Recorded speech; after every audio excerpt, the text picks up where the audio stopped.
Welcome to Covenant Communications Audio Library. We are pleased to present Life is a Football Game by Troy Dunn. We hope you enjoy the presentation. Life is a game of football, and that's what we're going to talk about. Now, you guys have what you call, well, we call them pep assemblies. You call them pep assemblies? Some call them pep assemblies, pep rallies. That time we skipped class. I know. Well, whatever it is, that's what we want to have in here today. Okay, we want just energy and excitement. You know how it goes in an assembly when the football players get up there? How many guys here are football players? No way. 1, 2, 3, 4, 5, 6, 7, 8, 9, 10. We almost got a whole team in here. How many are sport athletes of any kind? Well, good. Then you'll understand everything we're talking about. Because you know what happens in a pep assembly when there's a lot of excitement, there's a lot of things going on, and when the football players get up there, it doesn't matter what they yell, the student body will scream back at them. It doesn't even matter. They could yell anything. They're going to go, "Who's going to win tonight?" And you would yell what? Ooh, I would hate to go to one of your assemblies. Let's try that one more time. One more time. Who's going to win tonight? There you go. That's what I want. Just raw energy for no particular reason at all. Now, I'm going to give you 2 signals, and I want you to watch them and then use them throughout the thing as you see them, okay? When I give you this, I want you to come alive, yell, scream, whistle, whatever, all right? 1, 2, I'll talk slower for you. 1, 2, 3.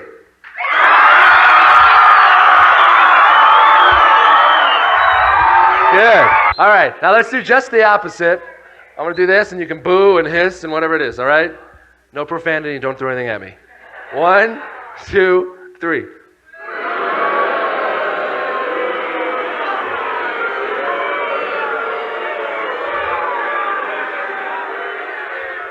All right, let's skip the hissing part. Shower of saliva I'm getting up here. No, I'm just kidding. That was good. All right, now watch for those signals throughout the hour, okay? First of all, close your eyes. Because I want to set you into the right mood. And close your eyes. Now, I want you to just get totally in the mindset of football. Now, what I want you to envision in your mind while your eyes are closed, all of your eyes are closed, I want you to really imagine that this room is slowly being pulled backwards. Close your eyes. You can feel it going in reverse. And you can see out of the corners of your eye, you can see your life going backwards. You can see the last few days going backwards. You can see last week as you're getting ready for EFY going backwards.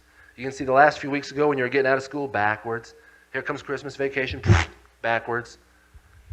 Halloween, backwards. Last summer, backwards. Year before that, backwards, backwards. Keep going backwards. Keep going way, way back. It's picking up pace. You're going faster and faster. You're still going backwards. You're still going backwards. You can see that time you were little. You used to lay on the floor in your underwear and eat Fruit Loops and watch cartoons. Back before that, farther and farther and farther. Now you're small. Now you're a little baby. You're still going backwards, farther and farther. And whoop, now you're inside your mother's womb and all you can hear is back farther and farther.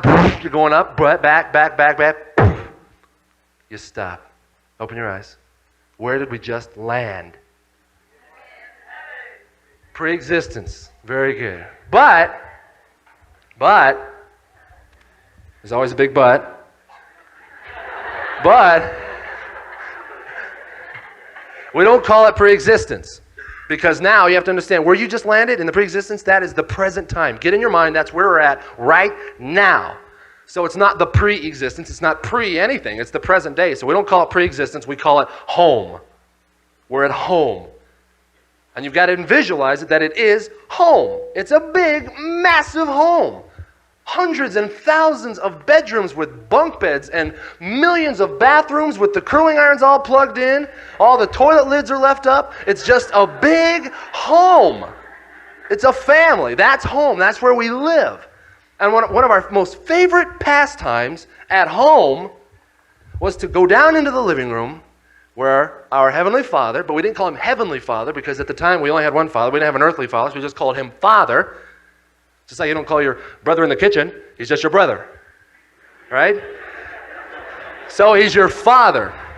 And we used to love it when Father would say, all right, I'm going to tell another story.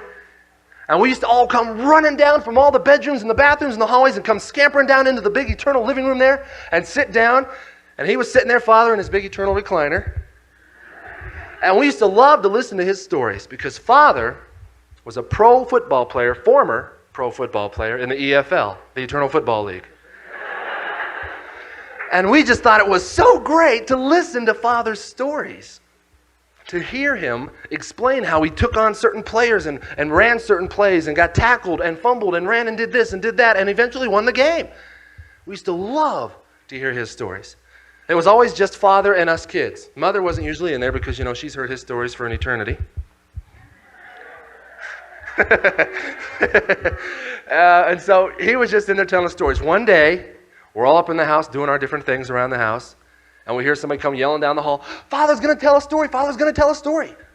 So we all come running, everybody getting downstairs, getting a little seat on the floor. We're all sitting Indian style, all crammed in together going, I love it when he tells these stories. And we're all sitting there. And this time it's a little different because Father's sitting in his recliner, but standing next to him with her arm around the back of his chair is Mother. And they're both sitting there smiling. But Mother, we notice, has a little tear running down her cheek. And we could all tell something's wrong. And we're all thinking, one of us is grounded. No, we didn't think that. We knew something was wrong, though. And so we all started getting real quiet. Quiet. And we were waiting. And Father said, kids, your mother and I have a big announcement for you today. We know that you have listened to my stories over and over. We've talked about them. I've drawn them up here on this chalkboard. We've gone over and over and over them. And we can only go over them so many times. And so we have decided that it is time for all of you to have the opportunity to play pro football in the EFL on your own. And we all reacted like, how?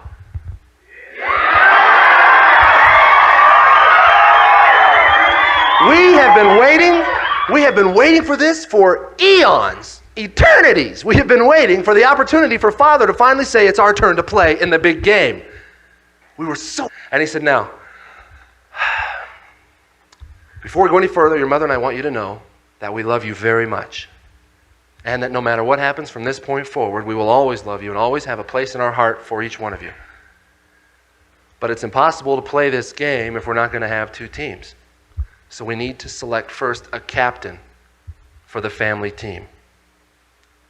We need a coach. And so we're all getting all antsy. Do you remember this? Do you remember? We're all sitting there getting antsy, looking around thinking, coach? And we're waiting. We said, anybody. Father said, anybody who wants to volunteer, stand up now. And we're looking around. We're thinking, well, not me. I'm not quite ready. I'm ready to play, but I don't want to coach.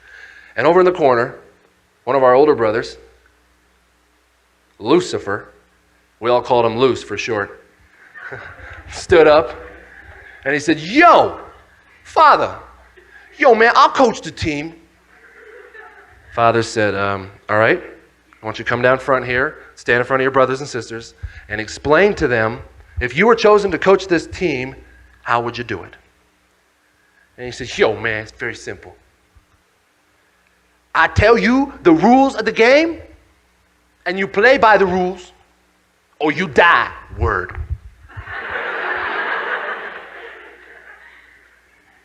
And we all stood there, and that's about how we reacted. Like, whoa. All right, next choice.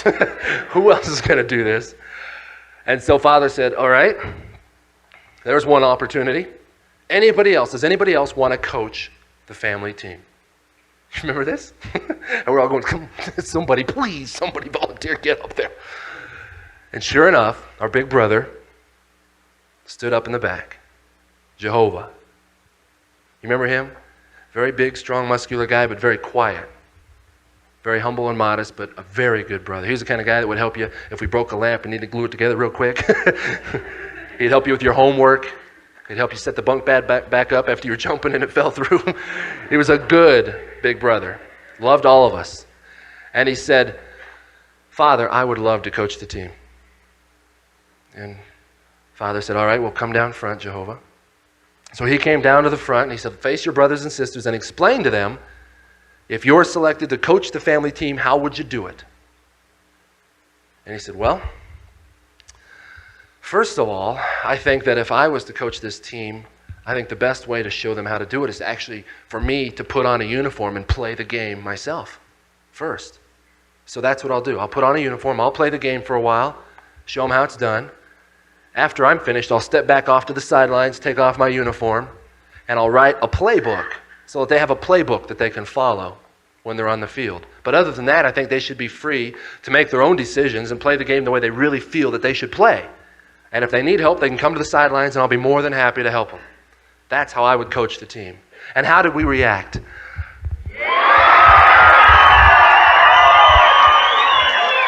That is the kind of team coach that we wanted. That was what we were looking for. We're like, oh yeah. So Father said, okay, so you've got your choice, children.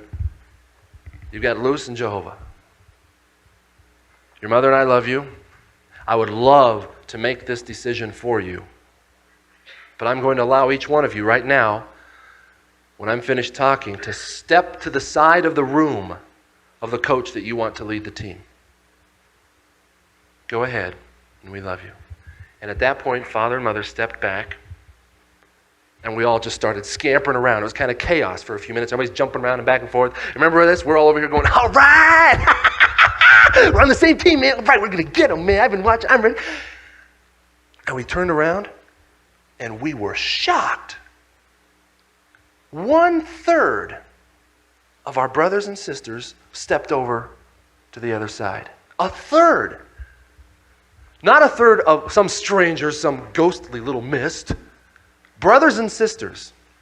One of them may have braided your hair once. A guy may have gone out and built a car with you. I mean, we're talking brothers and sisters. 1/3. 1, 2, 3. He went. 1, 2, 3. She went. 1, 2, 3. He went. All the way around the room. 1/3 of the family went. We were in total shock. We could not believe it. So Father stepped forward and he said, have you all made your decisions? And everybody said yes. And he said, well, first of all, for those of you who have stepped over to this side of the room and have chosen Lucifer, I've got to tell you, your mother and I are very disappointed. For we too have chosen Jehovah to coach the family team. I don't feel that, Lucifer, I don't feel your ideas are proper. I don't feel the way you want to coach this team is proper, and I think you're going to hurt these children. So I'm not going to give you any benefits. I'm not going to give you any rewards, and at this time I want you to take you and the rest of them and leave. Leave. Go on. And he was mad. He said, what? Yo, man, I'm going to get you guys, man. He was mad. He was pointing right in your face going, you are dead, man. You are mine. I'll get you. And they all stormed out of the room, mad, slammed the door. And Father turned around and looked back over at our side of the room, remember? Remember this? And he said, I'm so proud of you. Not only did you make the right decision, you made it at the right time. You are finally going to get to step onto that field and play the big game of football. And because you've made the right decision, your mother and I have got some big rewards for you. First of all, you are all going to get uniforms. How did we react to that? We'd heard about this uniform thing. We knew it was something real physical. And we were like, yeah, I want one of those uniform things. And he said, now, nobody's going to get a brand new uniform because this is your first time playing. So we're not going to give out any brand new uniforms, but you are going to get a uniform. But if you can't deal with playing with a used uniform, tell me now and we won't put you in the game. Anybody not want to? Not one of us said that. All of us are saying, oh, give me anything you got, man. Just put me in the game. And that's why we did. That's why we accepted any uniform we could get. As you can see by looking around the room, there's all kinds of uniforms here. There's tall ones and short ones and skinny ones and big ones. All kinds of uniforms. Because we wanted anything.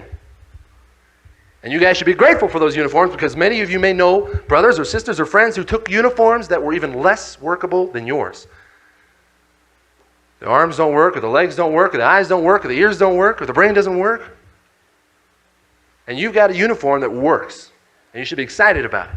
So Father said, in addition to the uniforms, we've got one more surprise for you. For those of you who win this game, your mother and I are going to throw the biggest homecoming party you have ever seen in your entire life.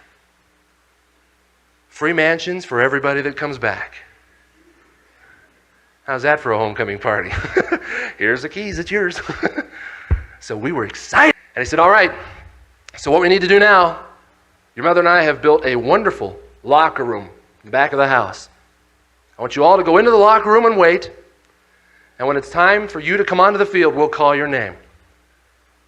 So go on into the locker room. And we all were running into the locker room, and this place was gorgeous. It was big and white, lots of white lockers, beautiful towels hanging there, buckets of ice sitting all around the corner. Over there was a big screen TV so that we could watch the game on EBN, the Eternal Broadcasting Network. And over here was a big scoreboard so we could keep an eye on the game and how it was doing, who was winning, who was losing, who was fumbling, who was getting the passes. Everything was happening right here on the scoreboard. And it was wonderful, and we were jammed in there like sardines, just sitting there. We're going to play the game. We're going to play the big game. So we all sat down, got our spots on the benches, throwing ice at each other. Man, knock it off, man. Yeah. Wet towels and everything. We're having a good time. And we waited and we waited and we waited. And that game started. Poof. And there's old Adam and Eve, those starting players on the field. We're like, yeah! All right, man, watch out. Oh, good pass. Adam, watch out, man. Block, Eve. Fumble. Ooh. Man, did you see that? Oh, Adam, buddy. Ooh. And we kept watching, and the game just got more exciting and more exciting. Whoa, man, what's up, Noah? Come on, Noah, buddy, you can do it. Hit him, come on. Whoa, flush. Noah, man, that's my man. Good game. And we kept watching, and play after play after play just kept happening. We kept looking back at the scoreboard. Holy smokes, the first quarter's already over. Man, when are we going to play? Nah, we'll play. Don't worry about it, man. It's only first quarter. Come on, guys. Come on. Oh, good pass. Watch out, man. Watch out, man. Second quarter's over, man. Dude, when are we going to play? Yeah, you're right. We'll get in. Third quarter. It's almost over. Oh. Ooh. Whoa, Joseph Smith, what's up? Pass, all right, interception. See that, man? That was, yes. Oh, man. It's fourth quarter now. Dude, man, we ain't even playing. They forgot us, man. We're not even getting in this game, man. I told you we weren't going to play. Bunch of garbage, man. Look at them. They need us out there, man. You see, I would have done that. Look at that. I would not have done that. Oh, nice. 3 seconds left. Oh, yeah. Good game, buddy. You too, huh? Yeah. 2 seconds left. Look at that. They stopped the clock. What is going on? And we're all staring at that big screen. All of a sudden, the locker room door kicked open. And in this incredible bright light, there stood Coach Christ.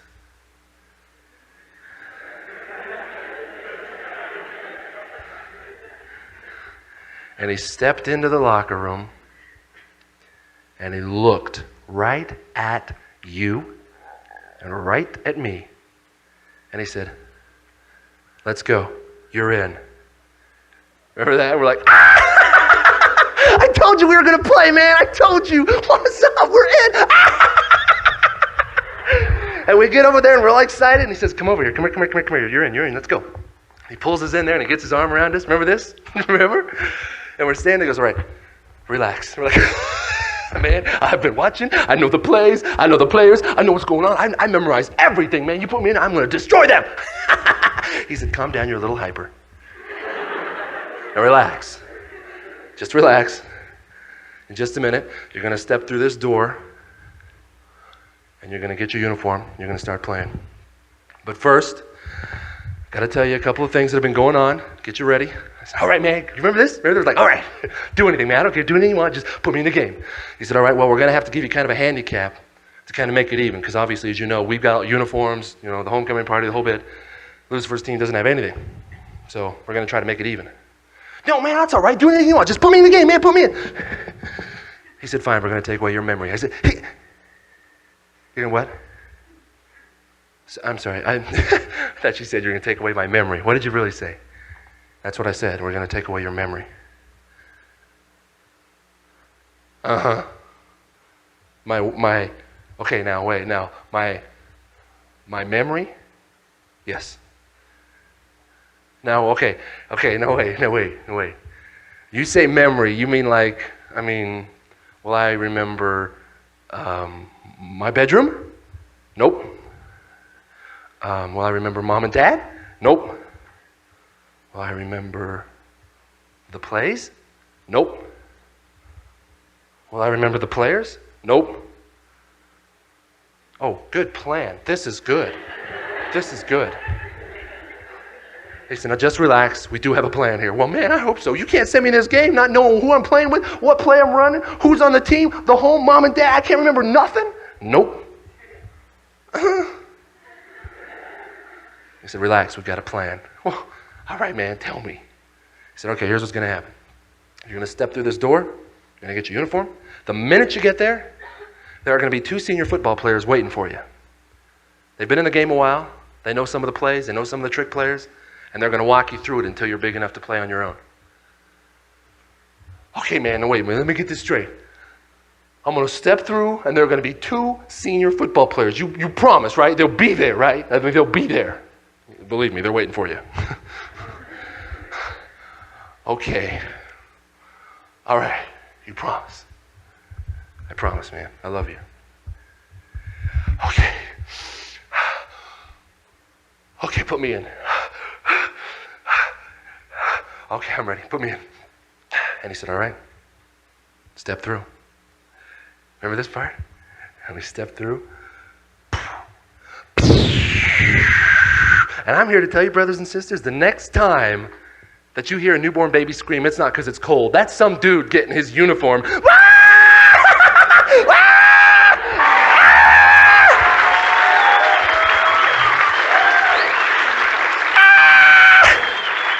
Hey, this thing really works.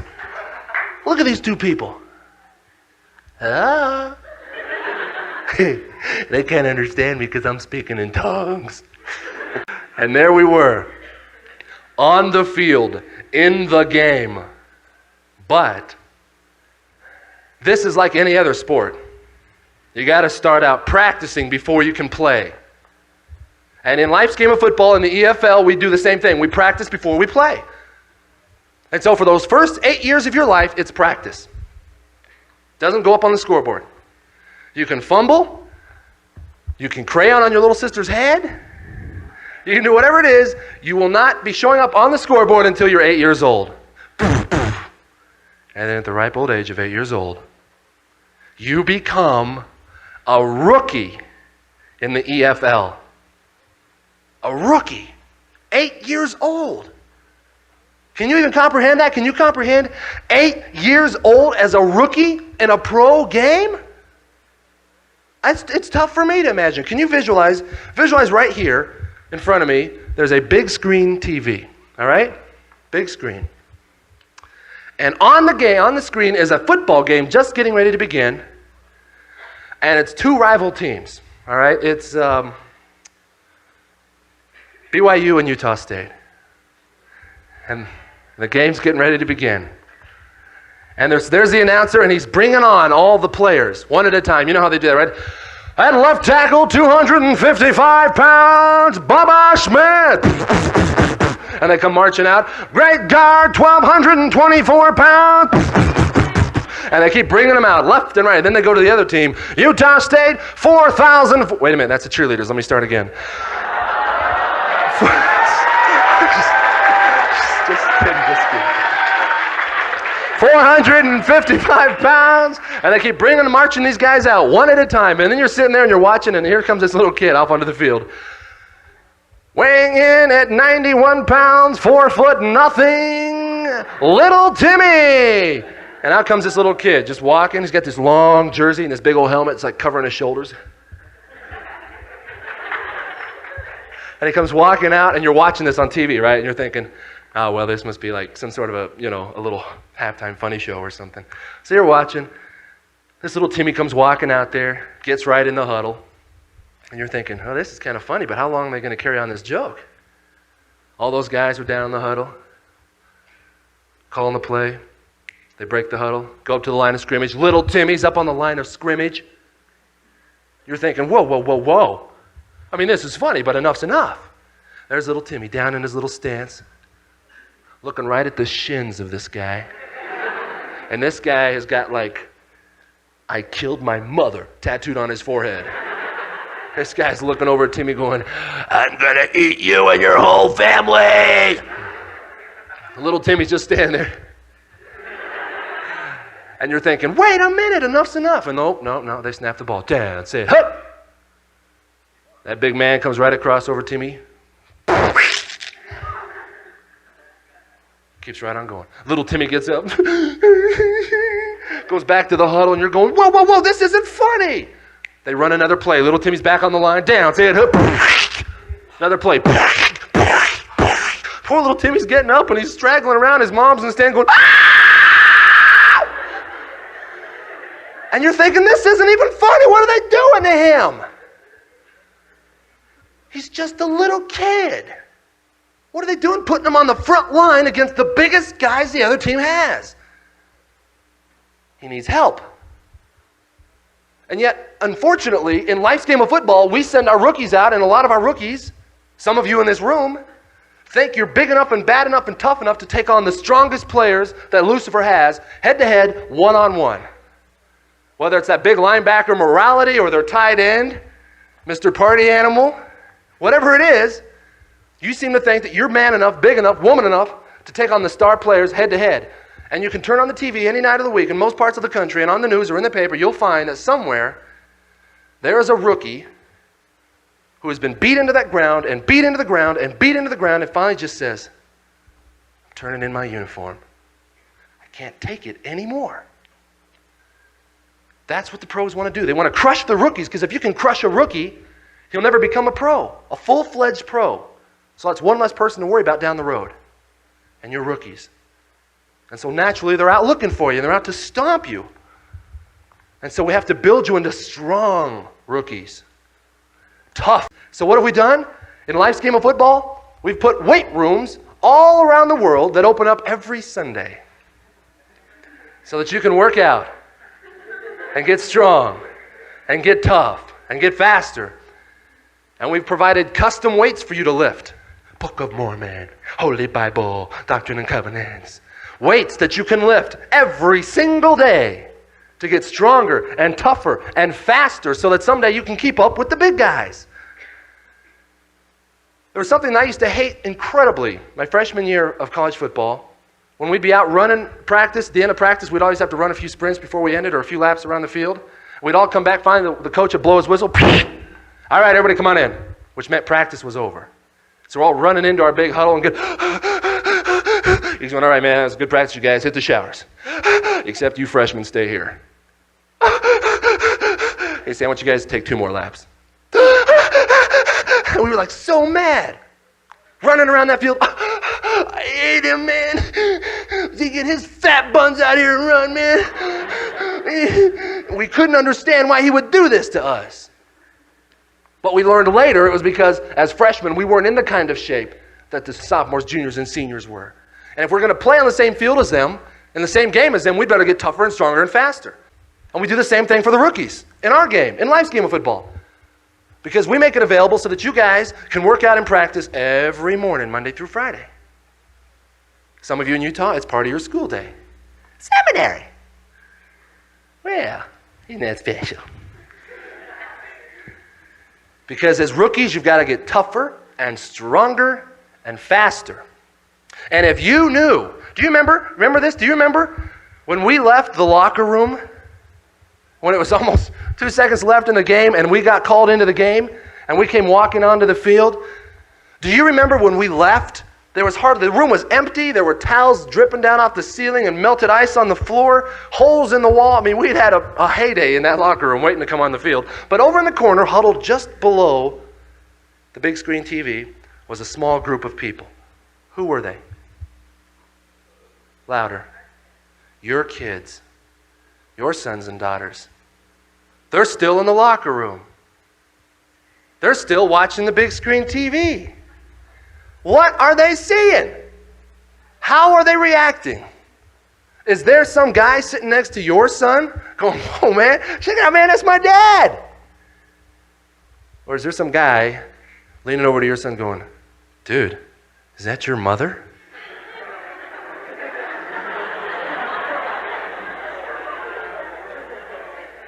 What do they see? Only you know. Obviously, if they're watching you play the game well and they're watching you win, it's going to make them want to get in the game all the more. If they're watching you lose and get your buns kicked around and fumble the ball, drop the pass over and over and over and again, they're going to be afraid to come into this game. I think if we could take you up there, somehow I could grab you all and take you back to the locker room for just a moment and let you watch them watch that game and watch you on the big screen, I think you'd play differently. Because if we go up there, it might be like, welcome to EFL Football Live. Here's today's commentator, Bobby Rad. Hi, I'm Bobby Rad. Welcome to EFL Football Live. Today's matchup is between Jerry and Satan Scumbuckets. Ball's on the 50-yard line. They're in the huddle. Here, they're breaking the huddle. They're on the line of scrimmage. Here's the snap count. Jerry's at a typical high school party. Total stranger walks by, offers him a beer. Jerry looks around, reaches out, takes the beer. First down, Satan. Oh, the crowd goes wild. All Satan needs now is for Jerry to take a drink of that beer, and Satan scores. They're in the huddle. They broke the huddle.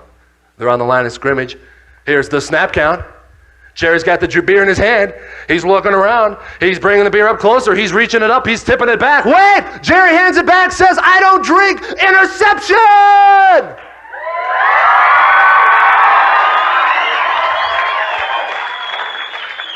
Play by play by play by play, your kids are watching you run this game. You've got to play tough.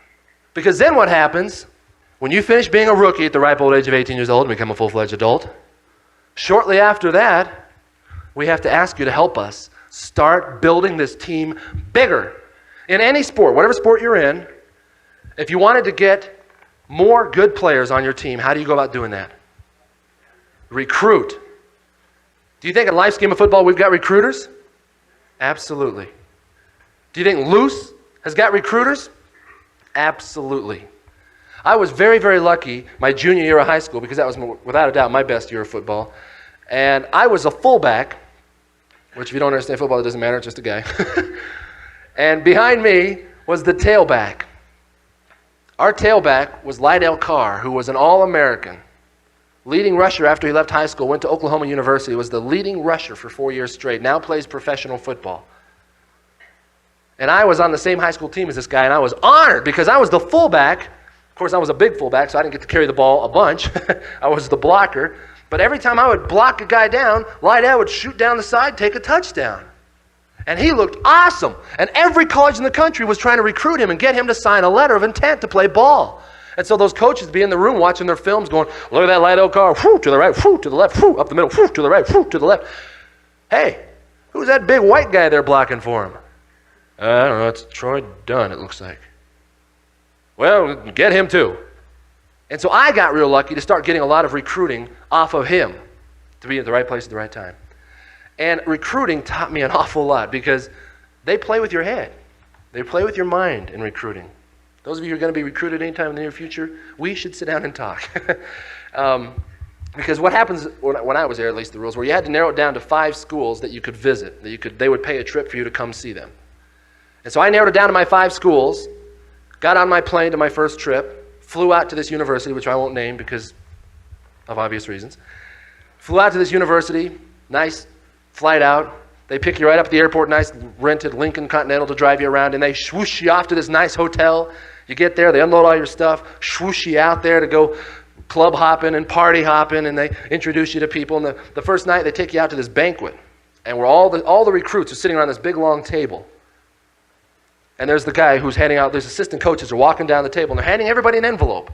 They said they were going to give us all $10 so that we could go out either see a movie, buy a little food, whatever, for that night. So they're handing everybody envelopes, handing them out one by one, one by one. Everybody's going, what'd you get? 10? Yeah, I got $10. What'd you get? Yeah, I got $10. So everybody's walking around the room asking each other, what'd you get? I got $10. So they said, Dunn, what'd you get? I opened my envelope. I said, I got $10. I couldn't believe how much cash was in that envelope. And I thought, I think I want to go to this school. This is a good school. That night, they said, all right, you guys, we're going to party you all off with one of the senior players, and some of our alumni are going to come in. They're going to take you guys out on the town. You just tell them where you want to go, and they'll take you. And I said, great. So all these guys are jumping in cars and shooting off, and they're heading off to parties, and they're out buying beer and stuff. And the guy came up to me and said, so where do you want to go, Dunn?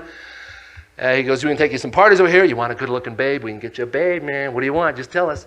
And I said, got any malls around here? They said, excuse me?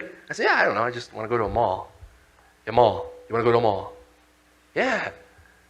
All right, get in the car. So we drive down to this mall. We're walking through the mall, and we're going through stores and stuff, just knocking around, killing time. I got a little cash to spend. And we're in the record shop, and I'm over here thumbing through them records and tapes and stuff. This alumni, you guys know what alumni is, somebody who used to go to the school, now is a trillionaire, and they use him to come in and get kids to sign up. So I'm over here, and I'm looking through some records. This alumni walks up behind me and goes, what are you looking at? I said, just a record. He goes, why, you like that one? I said, yeah, I love this one. And he said, well, why don't you get it? I said, I don't really have any cash on me. That's okay. He goes, no, just get it. I'll take care of it. I said, excuse me? He said, don't worry about it, man. I'll put it on the credit card. And I said, I like that record too.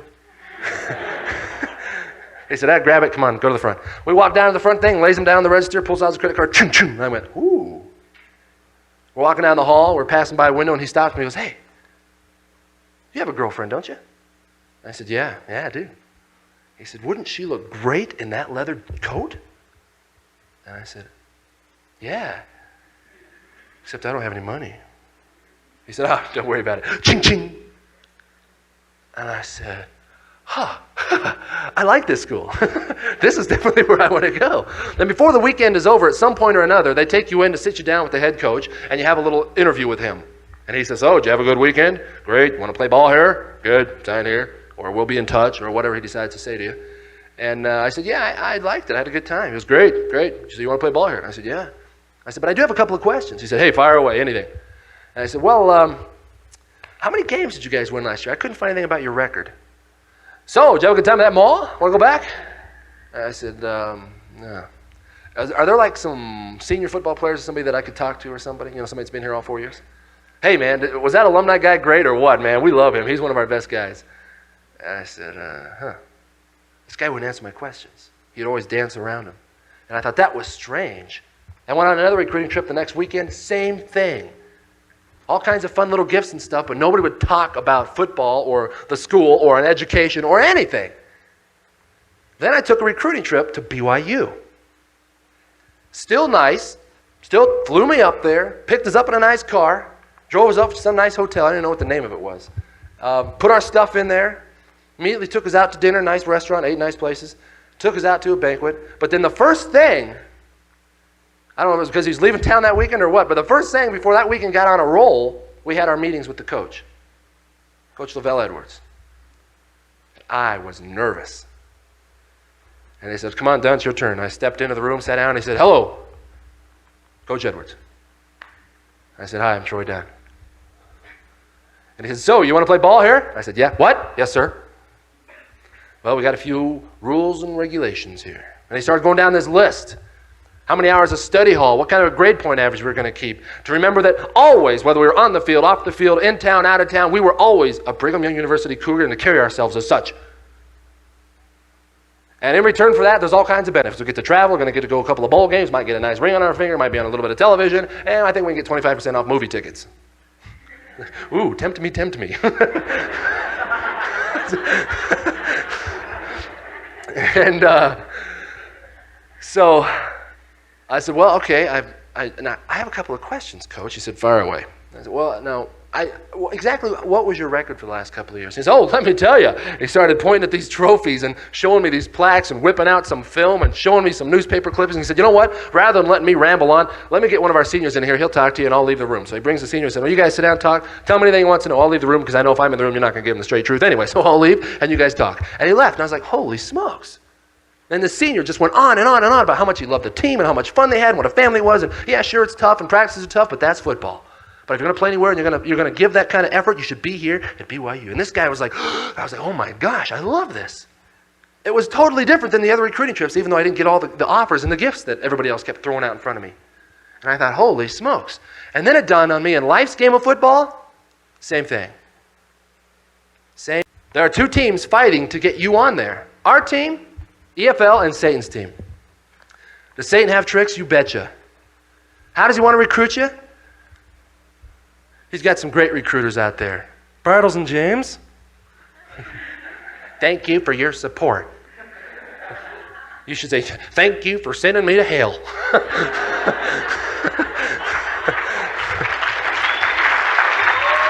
They've got parties. Everything is just geared around what he knows he wants you to hear. God, man, come to this party. We're having 5 kegs. It's going to be absolutely incredible. And that's all. No more. Don't say anything else. They don't say, by the way, do you know how many people every year die from drunk driving? Do you know how many unwanted pregnancies there are due directly to alcohol? Do you know how many babies are born retarded and malfunction because of drug abuse? No. Satan doesn't want you to know that stuff. He just wants you to know the good stuff. Check out this magazine. Who's this babe? Woo, look at that. He doesn't tell you now that visual picture is going to be stuck in your head, and sometime you're going to be looking and talking to your eternal companion, and you're going to have nothing but negative, disgusting thoughts in your head, and you will not be worthy to walk into the temple door. You will not be worthy to have eternal life, celestial glory. No, he doesn't want you to know that. He just wants you to think, good times, fast times, party, popularity, all right. He doesn't want you to know the rest. He's a good recruiter, very good recruiter. Now, we have recruiters on our team too. We don't have to lie. We don't have to trick. Our recruiters go out 2 by 2 all over the world, so proud of the team we play for, they wear their name right on their chest. We play for the team of the Church of Jesus Christ of Latter-day Saints, Elder Smith. They walk right up to that door, and it's almost like the interview I had at Brigham University. They knock on the door. It's like, remember the church? Well, here's some of the things. You got to keep the word of wisdom. You got to be moral. You got to have a family. You got to take care of this. You got to marry in the temple. Blah, blah, blah. And in return for that, we got all kinds of benefits. You got the celestial kingdom. You got eternal life and salvation, happiness forever, and all you can be. We don't have to trick people to get them on our team. Winning teams do not have to trick to get you on the team. You don't see our missionaries going up. Hi, we're from the Church of Jesus Christ of Latter-day Saints. We've got a message to share with you today. If you let us in and give us 10 minutes of your time, we've also got a coupon for 50% off of Domino's Pizza.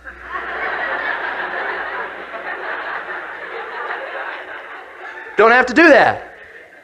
We do not have to do that because we're a winning team. People want to be on winning teams. Can you imagine if we forced Lucifer, that little wimpy weasel, if we forced that pathetic little thing to stand here before you now and speak nothing but truth, if he had to recruit you with nothing but truth and say, my name is Lucifer, and we want you on the team. We don't have any uniforms. We're not invited to the homecoming party, and we're going to burn in hell forever. Would you like to be on our team? Nobody would sign up. The guy could not get a player on his team, so he has to recruit you with little tricks. And that's how he gets you on the team. And that's the key word right there. Team. Team. That was a hard word for me to swallow because when I started into my high school years of football, and my ego started going like crazy because I was so excited about how good I was doing and the popularity that my ego started swelling. And I thought I could do anything on my own by myself, bar nothing, bar no one. And if you're a football player or in any other sport, you always have one particular play that's like your favorite play to run. And for me, 32 trap. 32 trap was my play. And if we'd be on that field, and the coach would call over to the quarterback with signals, 32 trap, I would think, all right, just put another touchdown on the old book there.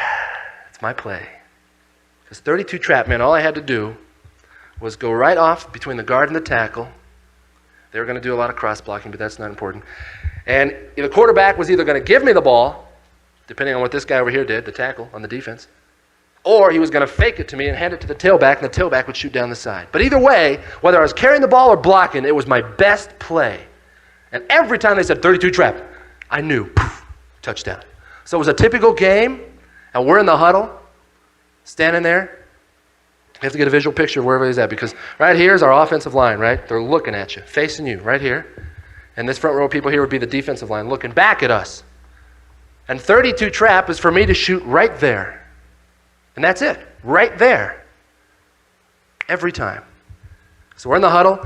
Coach says 32 trap on one. Quarterback calls it 32 trap on one. Ready, break. We all come up, everybody gets on their line of scrimmage. We're getting down. No, football players do something that everybody calls it different. For us, we call it a quick scan, which is when you're coming up to the line of scrimmage, you kind of take a quick scan of the defense. You don't stop and look at any one person. You just look over the whole defense, because what you're really trying to do is you're trying to get a look at the guy you're fixing to kill. But you don't just stop and stare at him. It's kind of a giveaway. You just go, I'm coming at you. So you just scan real quick across the defense. So I come walking up. It's 32 trap. I come over here. And I scan across the defense. And I scan again. I could not believe what I saw. Standing over there in the 32 trap position was the biggest living, breathing chunk of human flesh I have ever seen in my entire life. This guy was huge. This guy was massive. He didn't even have a number on his jersey. He had like a zip code. This guy was huge. And I'm walking up and I see this thing, and I wanted to go, mother! But there's no time. It all happens, boom, that fast. And so we got down the scrimmage, and I see this beast, this mobile home parked over here. And, I wanted to stop. I did. I wanted to stop the game and say, all right, move this mountain off of here. This isn't funny. We can't play with that thing on the field. But no, it stood there and it stared at me. And so they snapped the ball down, said, huh, and I ran at this guy with everything I had and got to him. I knew they weren't going to hand me the ball with this thing there. I'd have to get a train to get around him. So I just got there, dropped my head down to nail this guy in the gut, and he destroyed me. This guy threw me down, flicked me like a booger. This guy had no mercy with me. Totally destroyed me. And I got back to the huddle, and I was dazed, and I couldn't believe it, and they ran 31 trap to the other side, trying to keep the defense honest. Get back to the huddle, and I'm trying to catch my breath. This guy's maybe like a half an inch shorter because my neck is down in my rib cage now. 31 trap, poof, run the play. Come back into the huddle a few plays later, 32 trap again. And I say, no. And I get up to the line of scrimmage, down, said, huh, and I run at this guy, same thing. Cleans out his ears, dusts his shoes, throws me down. I'm like, and then he started doing something even worse. Football players may know about this. There was something that rude, mean, nasty football players will do. Even when they know they're destroying you and killing you, they'll do one more thing just to rub it in. And we called it the knuckle noogie. Where you take your fist and you stick your middle knuckle up. And when you're laying on the bottom of the pile, and believe me, with this mammoth, that's where I was, right on the bottom, sucking grass. He's taking his little middle knuckle there, doing a knuckle noogie, and what you do is you take it and you slam it into the guy's rib cage, right between two ribs, and you drill it real hard, and it like tears that tissue in there. And this guy, every play, he threw me on the ground. Knuckle noogie drilling holes in my side. I thought I could breathe oxygen through my and he just kept doing his play after play, and they kept running it. And no matter how bad he destroyed me, the play was working. The blocking was working. Our tailback kept picking up a lot of yards, so the coach kept saying, 32 trap again. I was like, and they get back on the line of scrimmage, run it over here, step on me, wipe me off his shoes, go back to the huddle. We kept doing it over and over and over, and I was getting beat up, and I kept coming back. And my lips were swollen, and my eyes were watering, and I had a black eye, and my chin was cut, and I was bleeding, and I had a big knuckle noogie hole in my ribs, and I couldn't breathe, and I was dying. I couldn't believe it. And one of my observant linemen goes, is something wrong, Dunn? I said, yes. Knuckle noogie. My mother. And he said, what? I said, yes. He said, are you trying to tell me he's giving you the knuckle noogie? I said, yes. He said, all right, man. Nobody does that to one of our players. Nobody. I said, okay, good. And Matt, he's already said, I'm going to call this next play. And Rob's our quarterback, and he knows when a lineman's serious, you don't mess with him. I said, all right, Matt, do it, man. I said, okay, Matt. Man, let's do something else. Let's run that way. You hit him for a while, man. And he said, all right, here's what we're going to do. And he looks over at the coach, and he said, run the same play again. And I said, yo, mama, I am not running back into that thing again, man. You get out here and hit him. Matt said, just relax, Dunn. We got a plan. I said, man, you better have a big plan because I ain't hitting that thing again. He said, all right, just listen to me. Here's what we're going to do. Dunn, you are going to do just like you did before. You're going to run straight at that guy, drop your head into his chest, and drill him. I was like, oh, good plan, man. That's real good. That's real good, man. He said, shut up and listen to me. As soon as you hit him in the gut, Jonesy, that's the guard, Jonesy, I want you to drop down on your knees, and I want you to drill like a dog, kick that dirt behind you, and hit him in the knees, and start driving him. And as soon as Dunn hits him in the gut, and Jonesy hits him in the knees, Matt, I'm going to come scooping around the outside. I'm going to come airborne. I'm going to hit him in the face. We're taking him down on one.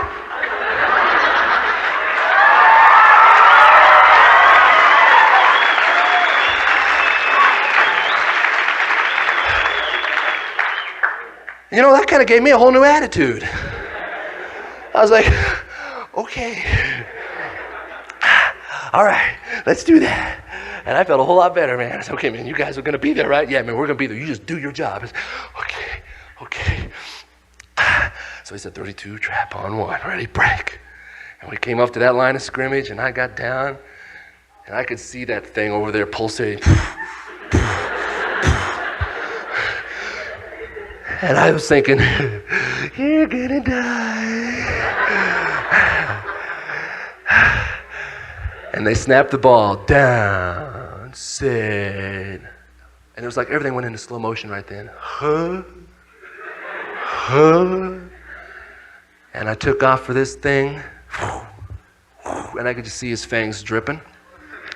And I bet you my mom, who was clear up in the top, could probably see me smiling. And I get to him, and I drop my head just like I planned, but I'd made a quick plan in my mind that as soon as I hit him in the gut, I wanted to turn my head down because I wanted to see Jonesy coming underneath. So I hit this guy right in the gut, and everything went quiet and dark. His belly absorbed me. My little legs were kicking out the back. I was, and I'm stuck in this guy, and I'm thinking, oh no, I'm a dead man. I don't hear anything. All of a sudden, in this real muffled tone, while I'm surrounded in his blubber, I hear, it's Jonesy coming. Jonesy's coming on the ground. He's digging like a dog. And he hits this guy. This guy's going, and I'm stuck in his belly. And then I hear Matt coming. And here comes Matt, and he comes around the corner, and he jumps up in the air, and he hits this guy right in the face, and I'm in his gut, and Jonesy's on the ground, and we're all driving, and this guy's going, oh! And we're all going, yeah! Woo! Woo! Yeah!